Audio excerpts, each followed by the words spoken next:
सभी विद्यार्थियों को नमस्कार। आज की जो हमारी क्लास है वो बीए पार्ट सेकंड के पेपर फर्स्ट मानव भूगोल से संबंधित है। आज का जो हमारा टॉपिक है वो मानव भूगोल का विकास एवं इतिहास से संबंधित है।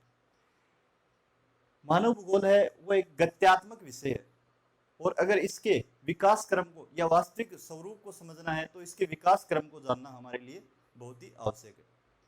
मानव भूगोल का जो इतिहास है वो उतना ही पुराना है जितना कि मानव का विकास।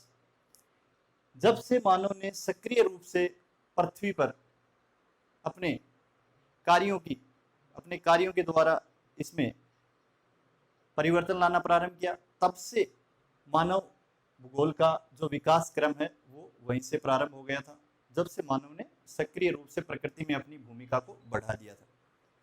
जो मानव भूगोल का इतिहास है उसको हम 3 कालखंडों में विभक्त कर सकते हैं। देखिए कैसे। प्राचीन काल,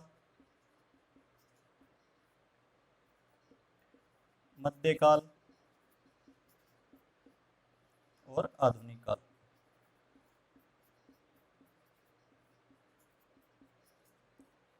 प्राचीन काल है वो 3री शताब्दी से पूर्व का जो समय है, 3री शताब्दी से पूर्व का समय है वो प्राचीन काल के अंतर्गत 3री से 18वीं सदी के मध्य की जो कालावधि है उसको मध्यकाल में सम्मिलित किया गया है। और आधुनिक काल 18वीं सदी के बाद का जो समय है वो मानव भूगोल के इतिहास का आधुनिक काल कहलाता है। इस क्लास में हम प्राचीन काल को पढ़ेंगे। प्राचीन काल यानी 3री शताब्दी से पूर्व के समय में मानव भूगोल का विकास है वो किस प्रकार से हुआ था।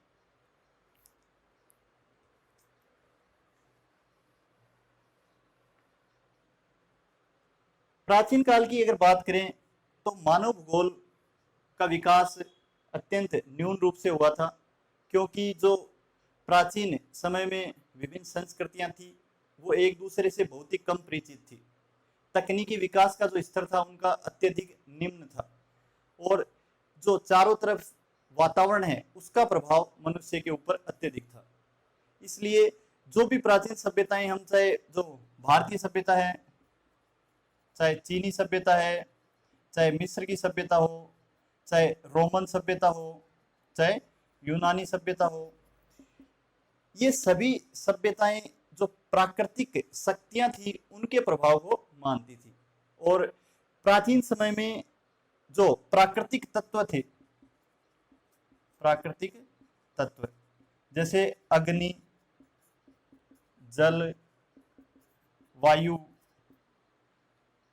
वर्षा, आकाश, सूर्य, पृथ्वी, इनको देवता माना जाता था। जैसे अग्नि देवता, जल देवता, वायु देवता, वर्षा देवता, तो ये प्राकृतिक तत्व थे, इनकी प्रधानता थी प्रकृति में। फिर यूनानी सभ्यता के जो महत्वपूर्ण भूगोलवेत्ता थे उनके द्वारा भौगोलिक ज्ञान का प्रचार प्रसार किया गया और धीरे धीरे भूगोल की अनेक शाखाएं यूनानियों के द्वारा अस्तित्व में लाई गई। इसी क्रम में हम देखते हैं कि जो अनेक्सीमेंडर और थेलस और अनेक्सीमेंडर, इन्होंने जलवायु और वनस्पति का जो पारस्परिक संबंध था उसका मनुष्य के ऊपर क्या प्रभाव पड़ता है इसका अध्ययन किया और मानव भूगोल के क्षेत्र में जो प्रारंभिक प्रगति है वो इनके द्वारा ही की गई। इसके बाद में अगर हम देखें तो जो प्रमुख भूगोलवेत्ता आते हैं वो आते हैं Hippocrates.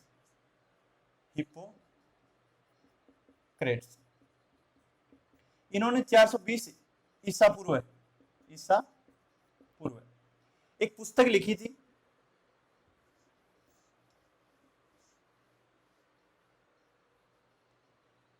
On air, water and places.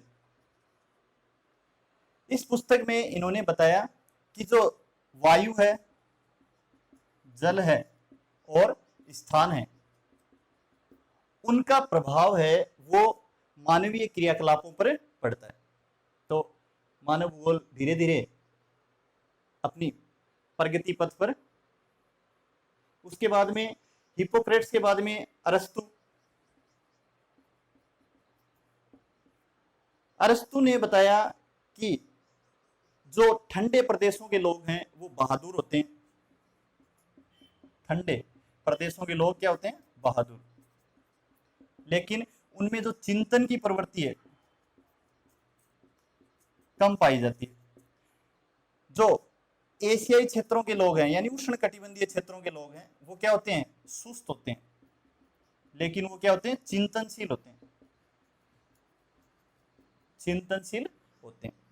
इसके बाद में अरस्तु के जो शिष्य थे हिप्पोक्रेट्स, नहीं थियोफ्रेस्टस, थियोफ्रेस्टस, थियोफ्रेस्टस, थियोफ्रेस्टस ने भी जो जलवायु है और वनस्पति है उनके पारस्परिक संबंधों का अध्ययन किया।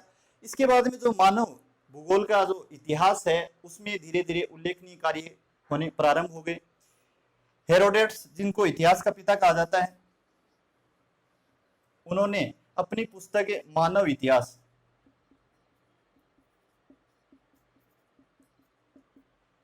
मानव इतिहास में जो पर्यावरण है उसका मानव के ऊपर क्या प्रभाव पड़ता है इसको स्पष्ट किया और बताया कि जो स्थायी कर्षक जातियां हैं और जो घुमक्कड़ प्रजातियां हैं वो वातावरण के साथ किस प्रकार से अन्योन्य क्रियाएं करती हैं। एक तो जो स्थायी रूप से कर्षक जातियां हैं और दूसरी जो घुमक्कड़ जातियां हैं उन पर वातावरण का प्रभाव है वो किस प्रकार से पड़ता है।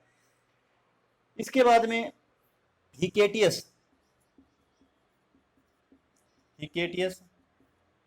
इन्होंने जो तत्कालीन उपलब्ध भौगोलिक ज्ञान था उसको एक पुस्तक के रूप में संग्रहित किया और विश्व के समक्ष रखा अपनी पुस्तक जस पीरियोडस के नाम से, जिसको अंग्रेजी में the description of the earth नाम से जाना जाता है। फिर इकेटियस ने तत्कालीन जो विश्व है उसका तांबे के ऊपर मानचित्र बनाया और तत्कालीन जो भौगोलिक जगत था उसके समक्ष उसको रखा। हिकेटियस के बाद में अगर बात करें तो अगर थेसाइडस,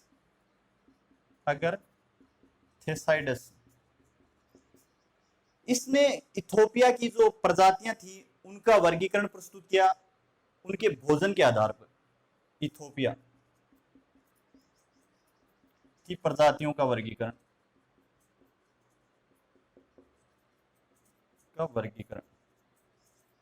भोजन के आधार पर, भोजन के आधार पर अगर थेसाइडस ने इथोपिया की प्रजातियों का वर्णन किया। इस प्रकार से अगर हम मानव भूगोल का जो प्राचीन काल देखते हैं तो उसमें जो अधिकांश भूगोलवेता थे वो जो भौतिक भूगोल है उसके क्षेत्र में उल्लेखनीय कार्य उन्होंने किया, लेकिन जो उनका मानव भूगोल की तरफ रुझान था वो बहुत ही कम था और वो भी जो उनके भौतिक भूगोल से संबंधित कार्य उन्होंने किया उसके फलस्वरूप ही उभर करके सामने आया मानव भूगोल से संबंधित जो भी कार्य था उनका। हालांकि जो पोलिबियस थे, पोसिडोनियस थे, पोसिडोनियस,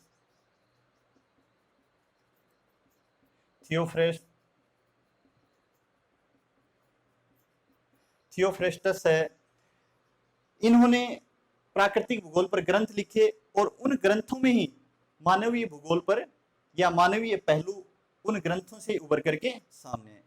तो ये हमारा जो कालखंड हमने पढ़ा 3री सदी पूर्व है। हालांकि इसमें हमने ये भी चर्चा कर लेते हैं कि जो रोमन भूगोलवेता थे, अभी हमने देखे ज्यादातर यूनानी भूगोलवेता थे, अब रोमन भूगोलवेता थे, उनमें प्रमुख नाम उभर करके आता है स्ट्रेबो का। स्ट्रेबो ने जो तत्कालीन विश्व था उसमें भौगोलिक वर्णन के 17 ग्रंथ